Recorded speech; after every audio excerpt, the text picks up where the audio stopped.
এই ভিডিওটি প্রাচীন মিশরীয় পুরাণ ও লোককাহিনীর ওপর ভিত্তি করে নির্মিত একটি কাল্পনিক পরিবেশনা। এটি শুধুমাত্র বিনোদনের জন্য তৈরি, কোনো ধর্মীয় অনুভূতিতে আঘাত করা আমাদের উদ্দেশ্য নয়।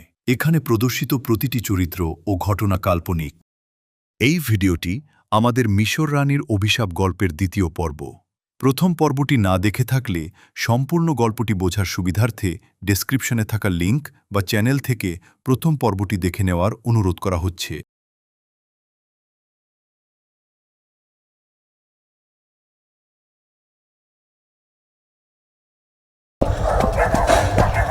হ্যালো। এখন আর চুপ করে থেকে কি হবে? তো মাত্র উনি তো পারো কোনো সমস্যা করে দেখাতেই হবে। আর দেখেছি দানব আকৃতির, তবু ঘরটিতে একটি জেনারেটর আর কিছু ফ্ল্যাড লাইট। আমি এই জায়গায় ঘুরে দেখব। আর ভয়ানক দৃশ্য, ভিড়। আমি চাই না আমি না চাই।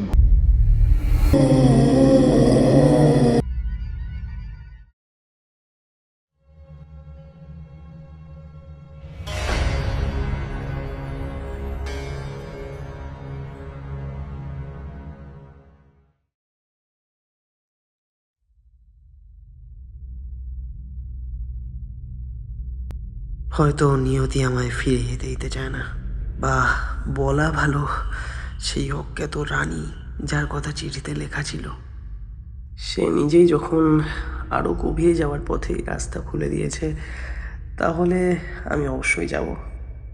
এমনিতেও এখান থেকে বেরোনো সব রাস্তায় বন্ধ, আর যেই রাস্তাটা প্রধান বাইরের রাস্তা বলে মনে হয় আমার, সেটার জন্য এক বিশেষ ধরনের চাবি লাগবে। সব ক্ষেত্রেই আমার কাছে এখানে আরও ভেতরে যাওয়া ছাড়া কোনো উপায় নেই।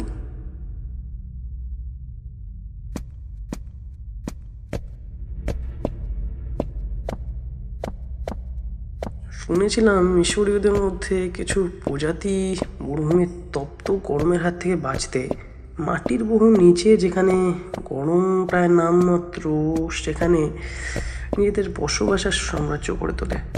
আজকে সচক্ষে সেগুলো দেখছি।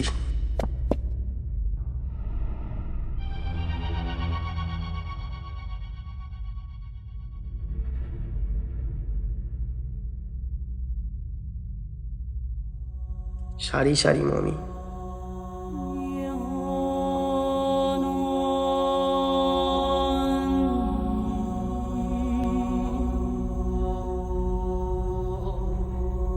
এর মানে খুব সম্ভবত সামনে কোনো রাজ দরবার থাকতে পারে, কারণ প্রাচীন রাজাদের দরবারের ঠিক আগে এমনভাবেই মমি বা সার্কোফেগাস সাজাও থাকতো। পাথরের তৈরি, সুন্দরভাবে খোদাই করা একরকম কফিন, যেখানে মৃতদেহ মমিফাই করে রাখা হতো।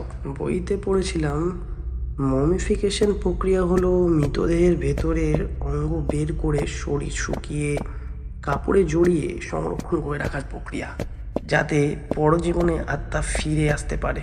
হ্যাঁ, মিশরীয়রা বিশ্বাস করত এ জন্মের মৃতদেহ যদি সঠিকভাবে সংরক্ষণ করে রাখা যেতে পারে, তাহলে সেই দেহের আত্মা সংরক্ষিত থাকে এবং ভবিষ্যতে পুনর্জন্মের মাধ্যমে ফিরেও আসতে পারে।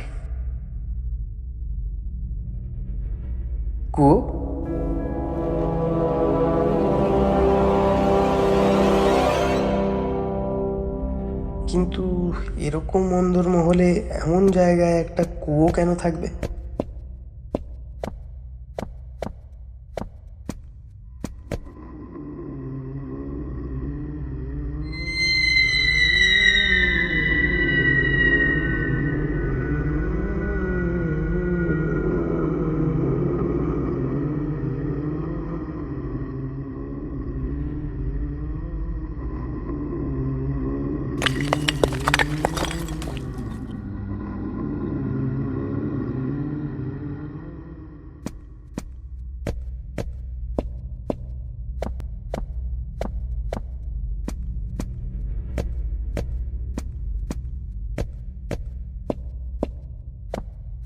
তার মানে আমি যা ভাবছিলাম সেটাই ঠিক।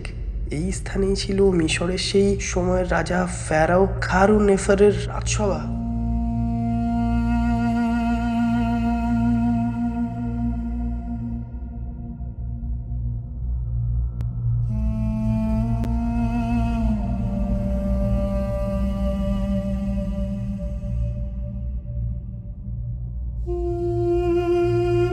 রাজার সিংহাসন মাঝখানটা তো বুঝতে পারছি, কিন্তু রাজার দুই পাশে আর দুটো সিংহাসন তাহলে কাদের?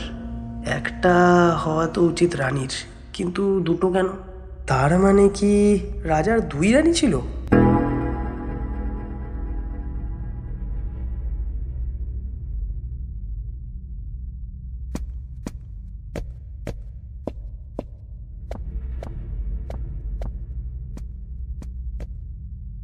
দেওয়ালের এই ফাঁকা জায়গাগুলো কিসের?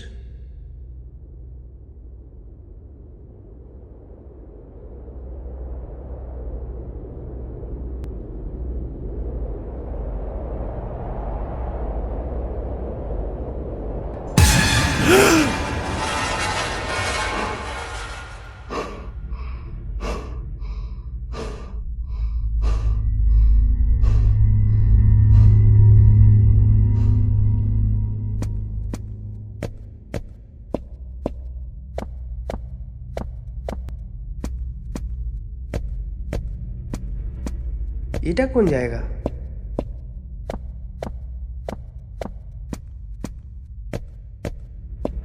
সামনে ওটা কি?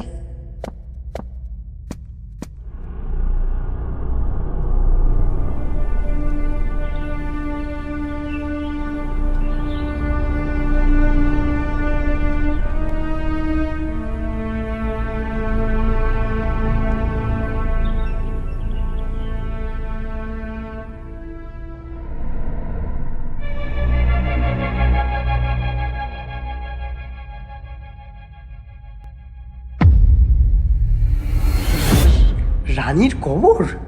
ও, তার মানে এই ঘরটা রানীর কবরের জন্য আলাদাভাবে তৈরি। কিন্তু দুই রানীর মধ্যে এটা তো একজনের কবর, বাকি রাজার আরেক রানীর কবর কোথায় তাহলে? সম্ভবত আলাদা জায়গায়, কিন্তু তা কেন? একজন রানীকে এখানে আলাদা করে রাখা আর বাকি দুজন অন্য জায়গায়, কী কারণ হতে পারে এর পেছনে?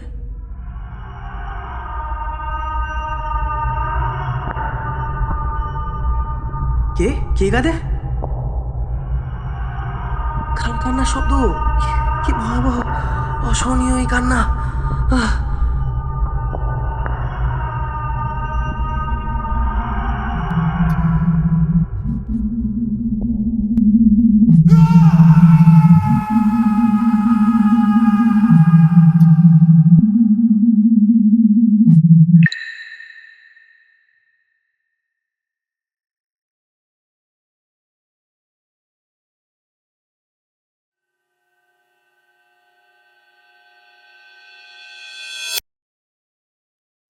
আমি আমি কোথায়?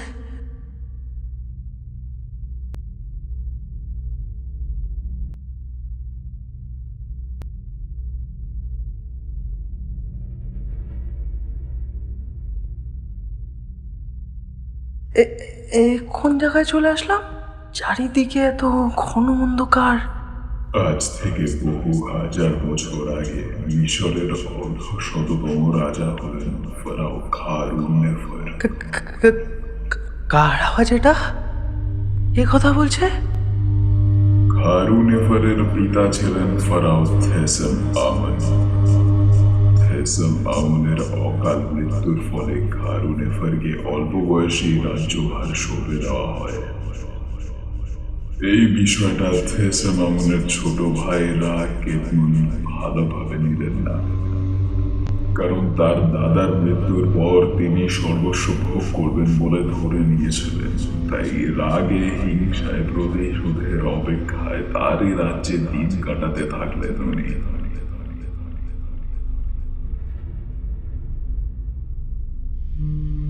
কয়েক বছর পর খারুন-নেফারের বিবাহের যোগ্য বয়স হলে পার্শ্ববর্তী রাজ্য থেকে এক রাজকুমারীর সম্বন্ধ আসে তার কাছে। রাজকুমারী ইশতারা। সেকালে নিয়ম ছিল রাজপুত্র নিজেই গিয়ে রাজকুমারীকে নিয়ে এসে নিজের রানী বানাবেন।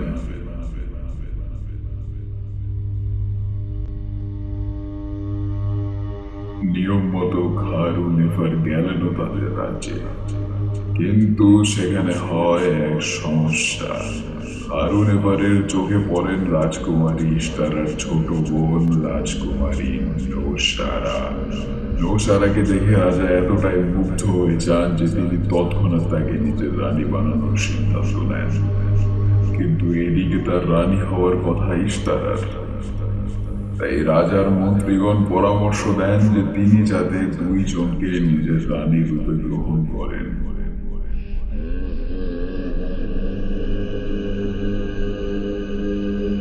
আলাদা কোনো উপায় না থাকায় রাজা তাই মেনে নেন। কিন্তু কেউ জানতে পারে না এই সম্পূর্ণ ঘটনায় ইস্তারা নিজেরই বোনের প্রতি ভয়াবহ ঈর্ষার জন্ম হয়, কিন্তু তার বহিঃপ্রকাশ তিনি তৎক্ষণাৎ করেন না।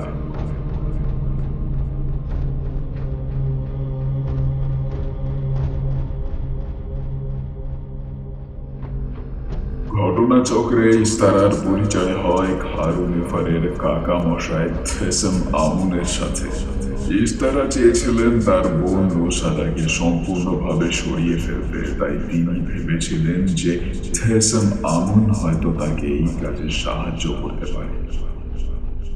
গুজব ছিল ইস্তারা নাকি কালো জাদুবিদ্যা ও শয়তানের আরাধনার সাথে যুক্ত ছিলেন।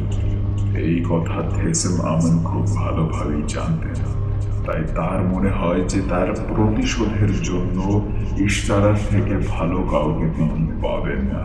কিন্তু থেসেম আমুন একটা ছোট্ট ভুল করেন। তিনি জানতেন না যে ইস্তারার সব রাগ আসলে শুধুমাত্রই তার বোনের ওপর। খারুনেফার মানে তার স্বামীকে তিনি অত্যন্তই ভালোবাসতেন। তাই যখন তিনি জানতে পারলেন থেসেম আমুনের আসল উদ্দেশ্য, বলা হয় যে ইস্তারা শয়তানের কাছে তার বলি দেন। এমনিতেও তার বোনকে সরানোর প্রক্রিয়ায় ইস্তারাকে বেশ কয়েকটি নরবলি দিতে হতো। শুরুটা তিনি ওকে দিয়েই করেন।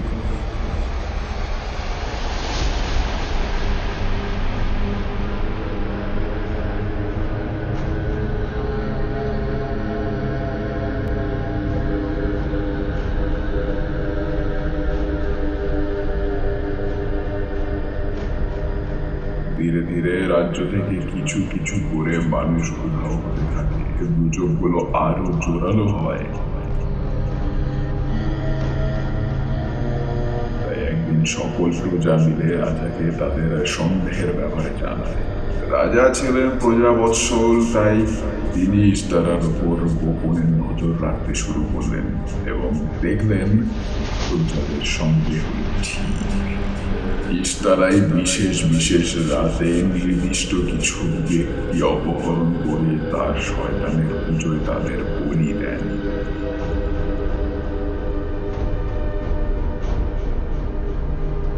প্রজাবৎসল রাজা অবিলম্বে ইস্তারার মৃত্যুদণ্ড ঘোষণা করেন। কিন্তু মৃত্যুর আগের মুহূর্তে ইস্তারা সমগ্র মিশরের উদ্দেশ্যে এক ভয়াবহ অভিশাপ দিয়ে যান। অভিশাপটি ছিল তার মৃত্যুর পর মুহূর্ত থেকেই সমগ্র মিশরে এক অসাধ্য ব্যাধি ছড়িয়ে পড়বে, যার দ্বারা অতি নিষ্ঠুর মৃত্যু হবে প্রত্যেকের।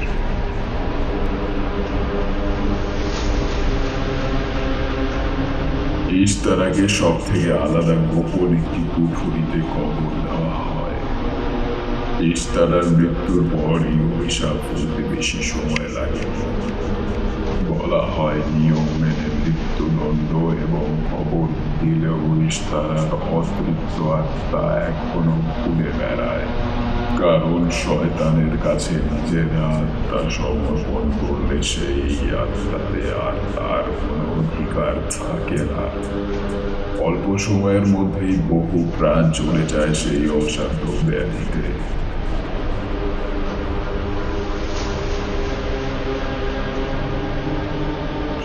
রাজা সেই ব্যাধির শিকার হন এবং প্রাণ হারান।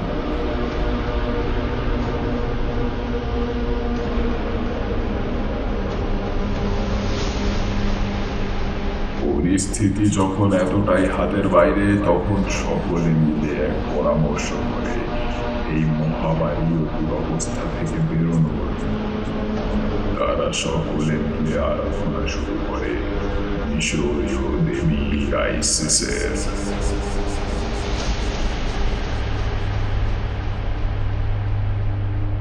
আইসিস প্রকৃতপক্ষে হলেন মৃত্যুর দেবী, বিনাশের দেবী, কিন্তু নিজের সন্তানদের হিতে দুষ্টের দমনও করে থাকেন ইনি। মিশরীয়দের এই দেবীর সাথে হিন্দু ধর্মের মা কালীর একাধিক মিল পাওয়া যায়। দিনের পর দিন, রাতের পর রাত অক্লান্ত নিষ্ঠা ভরা আরাধনার পর দেবী আইসিস অবশেষে দেখা দেন এবং সমগ্র জাতিকে উদ্ধার করেন।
স্বপ্ন দেখলাম আমি?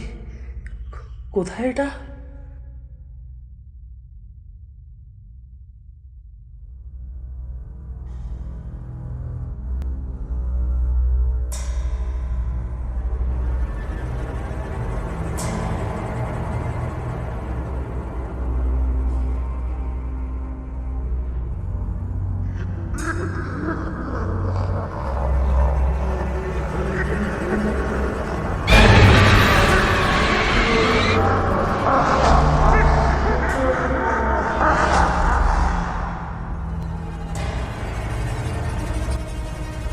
তার মানে কি এই সেই কক্ষ যেখানে রানী ইস্তারা শয়তানের আরাধনা করতেন নরবলি দিয়ে?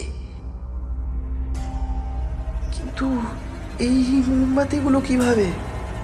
এখানে তো আমার ঠিক লাগছে না একদমই।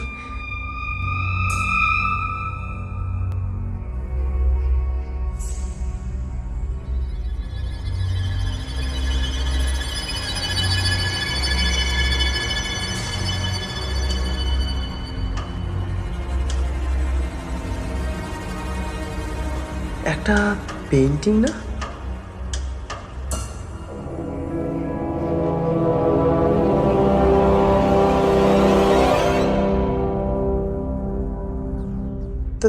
তার মানে মিশরীয়রা সত্যি এই জগতের বাইরে ভিন্ন প্রাণীদের সংস্পর্শে ছিল। এই ছবিটার জলজ্যান্ত প্রমাণ।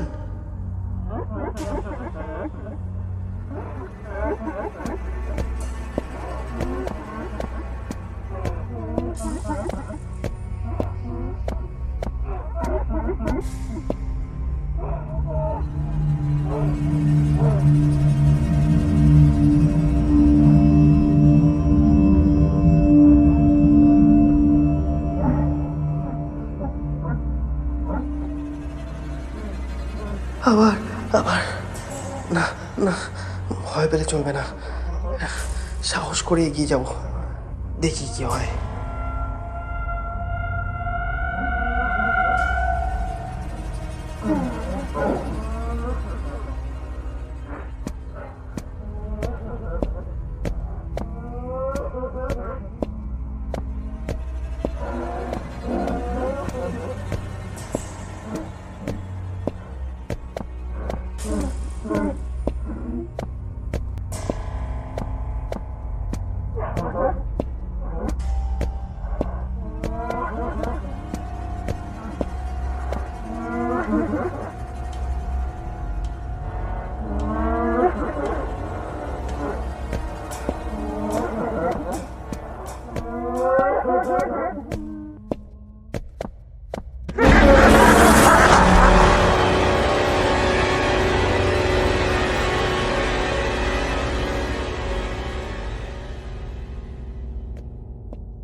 আকৃতির কিছু একটা আমি আগেও দেখেছি, কিন্তু কোথায় দেখলাম, যেন দেখলাম। হ্যাঁ হ্যাঁ হ্যাঁ, মনে পড়েছে। এই এই চিহ্ন খোদাই করা দেখেছিলাম ওই দরজায়। তার মানে এই উজ্জ্বল ধাতুর বস্তু ওই দরজার বিশেষ চাবি। তার মানে তার মানে আমি মুক্ত। আমি আমি বেরোতে পারবো এখান থেকে। শুধু আমাকে এই দরজা খুঁজে বার করতে হবে আবার।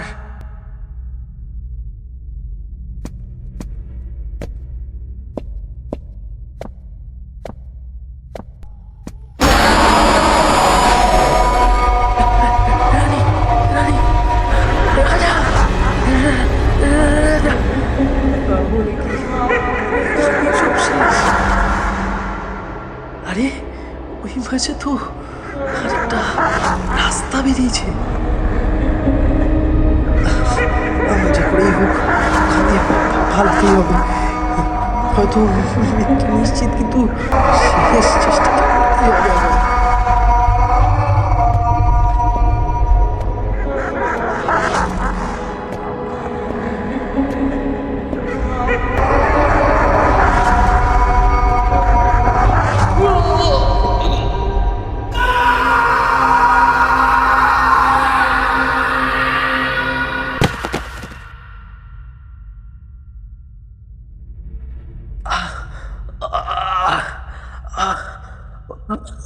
আটা তো নাড়াতেই পারছি না।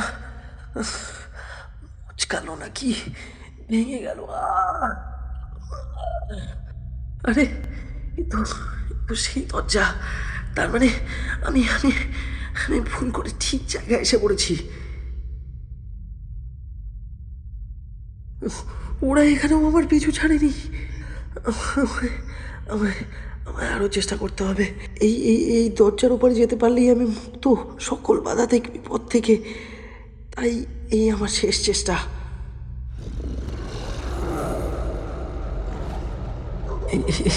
এই শব্দ গর্জন শুনে মনে হচ্ছে যেন 1000 বছর পুরনো মমিগুলো কফিন থেকে উঠে আসছে আমায় আমায় ছিঁড়ে খাওয়ার জন্য। ওরা ওরা আরো কাছে চলে আসছে। না না না, দেরি করা যাবে না, চলবে না দেরি করা। না, মচকানো প্রাণপণে আমায় দৌড় লাগাতে হবে। ফিরে এসে দড়ি ঢুকতে দিলে চলবে না।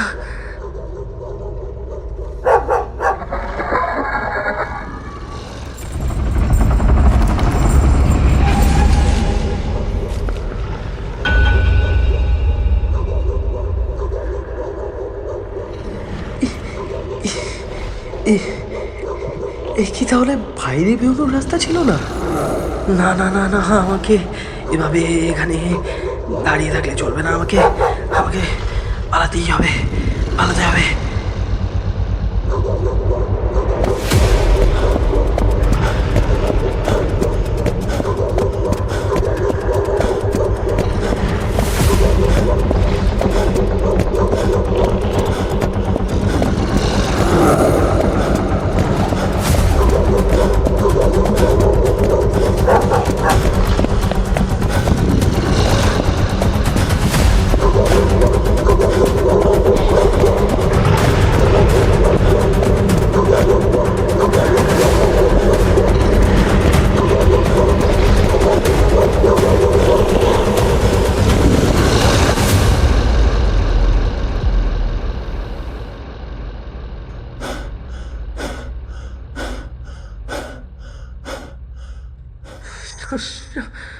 সামনে ওই 3টে পিরামিড কিসের?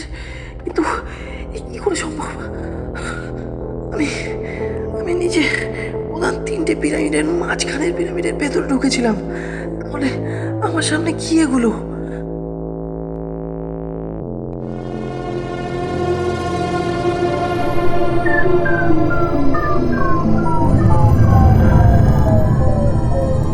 তাহলে এই আমার নিয়তি। তাই ভাবি, এত অমূল্য তথ্য নিয়ে কি করে ফিরে যেতে পারে কেউ আসল দুনিয়ায়? এগুলো তো মানব সমাজের সামনে আনার মতো নয়। ওরা আমায় ফিরে যেতে দেবে না কখনোই।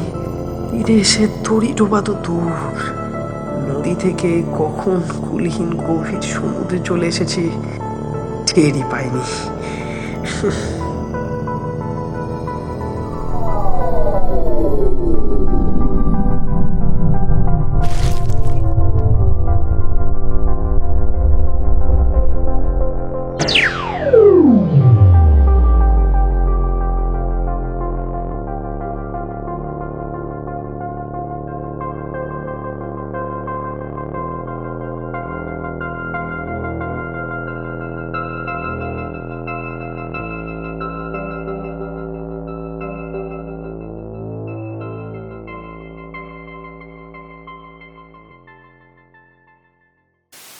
আবারও ঘটল ২৪ বছর আগের ঘটনার পুনরাবৃত্তি।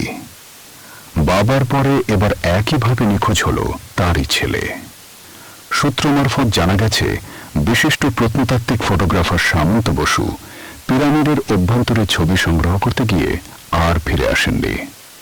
শেষবার তার সাথে ছিলেন এক গাড়ি চালক, যিনি তাকে তার গন্তব্যে পৌঁছে দেন। পুলিশ নানা কিছু ঘটনা সন্দেহের মধ্যে রাখছে, তদন্ত চলছে। পরবর্তী কোনো খবর আসতেই আমরা জানাবো আপনাদের সবার আগে। তাই কোথাও যাবেন না, ফিরে আসছি একটি ছোট্ট সঙ্গীত বিরতির পরে।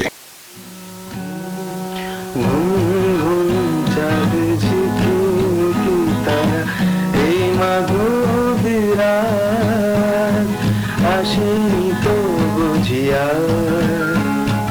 জীবনে আমার এই